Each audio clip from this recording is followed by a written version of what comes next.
Hi everybody, how you doing today? Aqua to your channel. This is your girl Rona, and you can hit me on Instagram at the Barbie Girl. So I'm here today with a second video about the news. So this part is going to be about the serious news, and you will have the second part about celebrity news. All right, so if you're new to this channel, don't forget to hit the subscribe button, don't forget to hit that bell too, so you will know what's up, and also share and like this video. If you want to comment so other people can also enjoy it.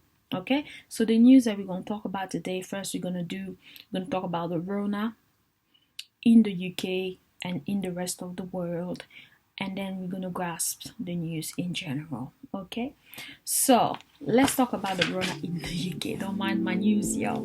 So in the UK today, these are the figures according to the ONS 2020. We have 344,000 cases, and we have a slight increase of 1,813 cases and since last week. And right now we have 41,549 deaths and a slight increase there as well of 12. Not so bad. When it comes to the rest of the world, we have the world in general, we have 26.9 million cases, we have 17.9 million people who have recovered from the pandemic, and we have 880,000 deaths.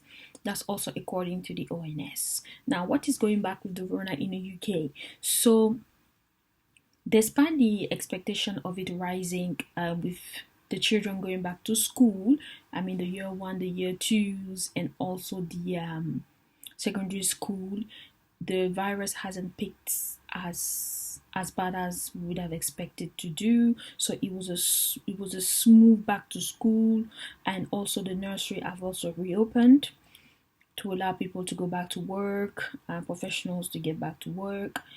But in some area, I have to say, the secondary school opening has been quite chaotic, particularly in areas like London. There were not enough measures for parents to be able to pick up their children.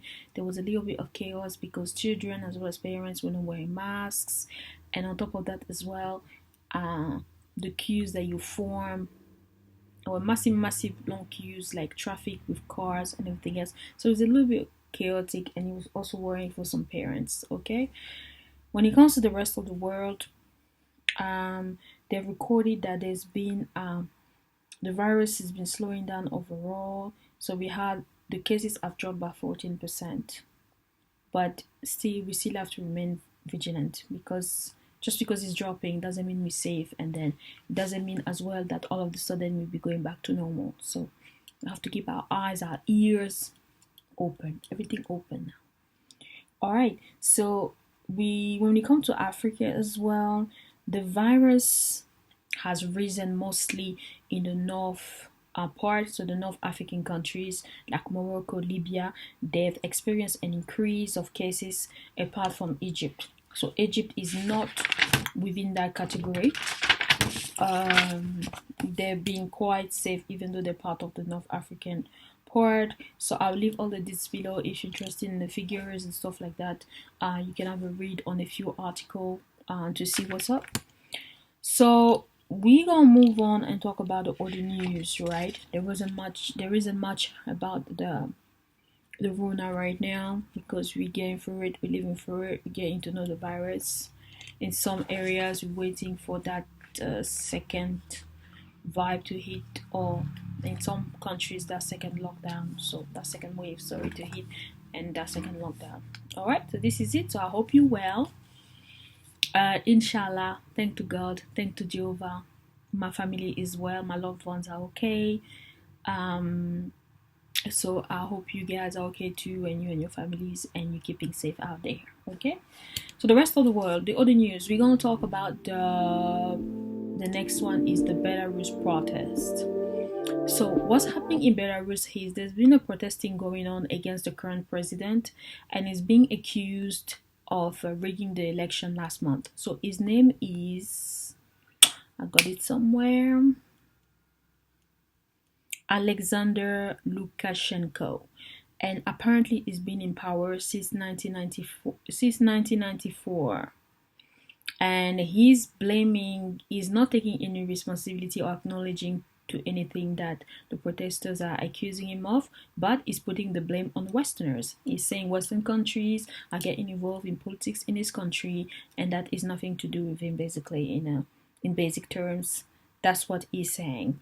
Okay, so today it's just been reported that the situation has gone up to 10,000 protesters have hit the Minsk Street to protest against him. It's also getting worse because there has been so far 4 people that are dead, and one of the activists of this movement, she's called Olga Kuwalkova. I believe she's 37 years old. She has to fled the country. She fled the country on Saturday to seek refuge in Poland because I guess she don't feel safe in Belarus anymore. So this is what's going on there. We're gonna keep an eye on it to see how we progress and if he's really going to leave or if he's going to retaliate. We don't know if the situation is going to get worse. So we keep an eye on it because it's in Europe. Okay, so in the UK, back in the UK now, we're gonna talk about the Birmingham stabbing. So that occurs last night. Apparently, someone went on a stabbing spree. Just terrible, guys. From that stabbing resulted 1 dead and then 7 people were wounded last night. So the news are saying that the news in general, if you check the BBC News or the Express News, the Daily Mail, etc., they're saying it's not terrorist related, it's not gang related, or it's nothing to do with a mental health orientated issue. So there is a manhunt to trying to find the culprit.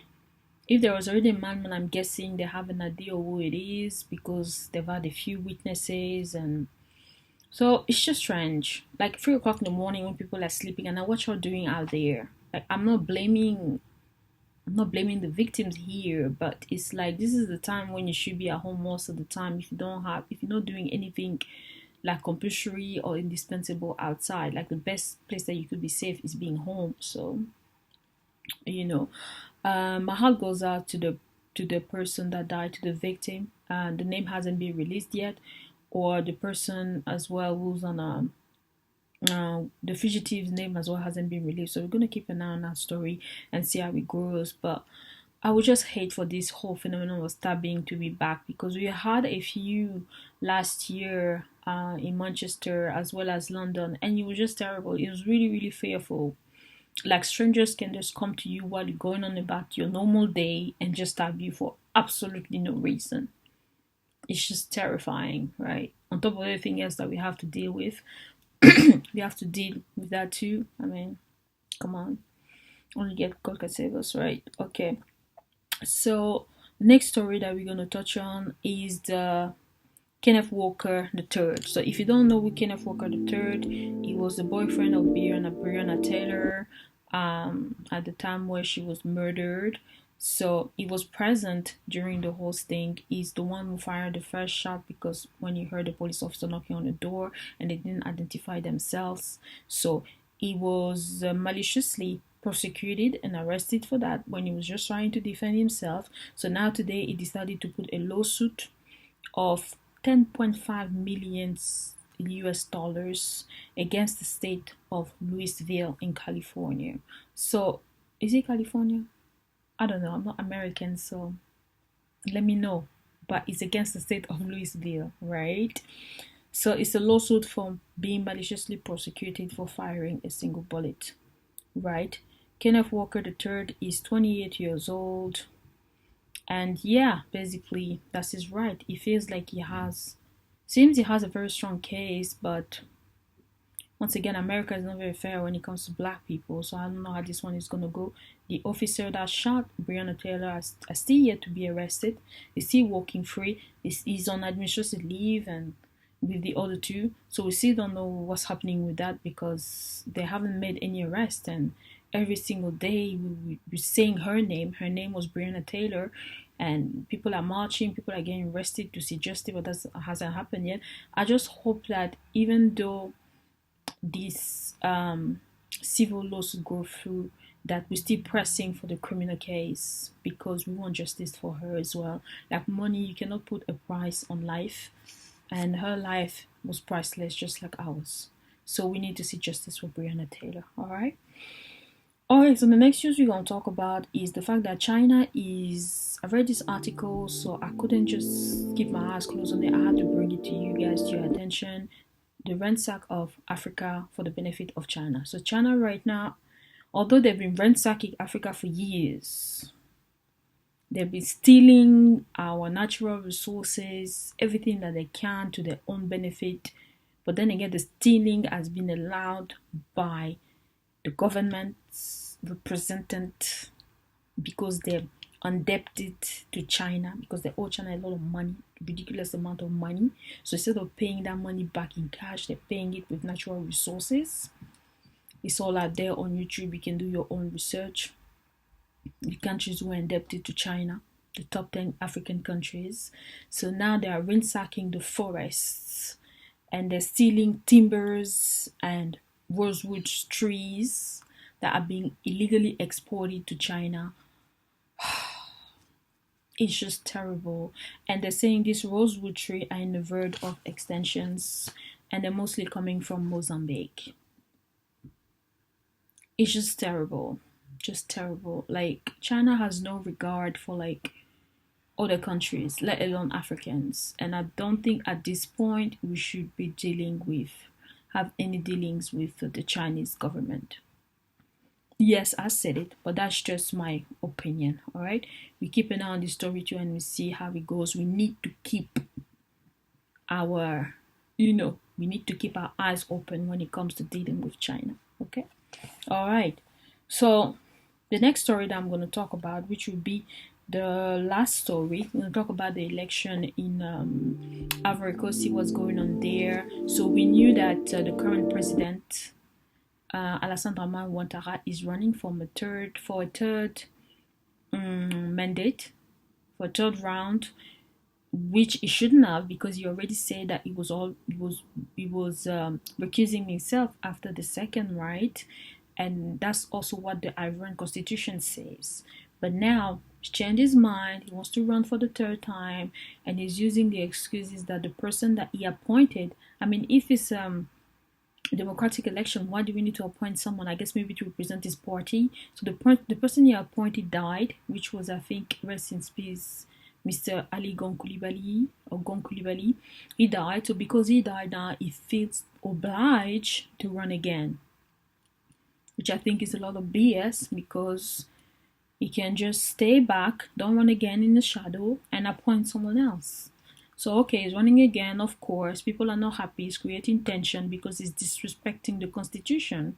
The Constitution is very clear. You can run after two mandates, and he tried to change the Constitution, allegedly. All right, so from that came, if he can run, so all these old presidents that were once president of Ivory Coast now have returned back to run too. Some have been allowed and some have been denied. So Henri Konan Bédié, who I believe is 86 years old, has put his conduct is running, is officially running, and it's been accepted by the Constitution as well. It's been validated. But now Laurent Gbagbo, who also is the next president, and also who was president between 2000 to 2011, he ran the country, and as well as Soro Guillaume, who is now in France. Laurent Gbagbo is in Belgium. Both of them have put their candidature. I don't know how you say that in English. They put it forward, and they put it forward on the 31st of August. So it has yet to be officially approved by the Ivorian Constitution. So that's what the tension is. You're going to see what happened with that, because both parties are saying that it should be approved, just like the current president is running, because he changed the Constitution in the first place. So it's almost like the Constitution is applying to some people and not to others. So it's just a mess here, because people are fighting. Some people have started to die already. We don't want this to turn into a war.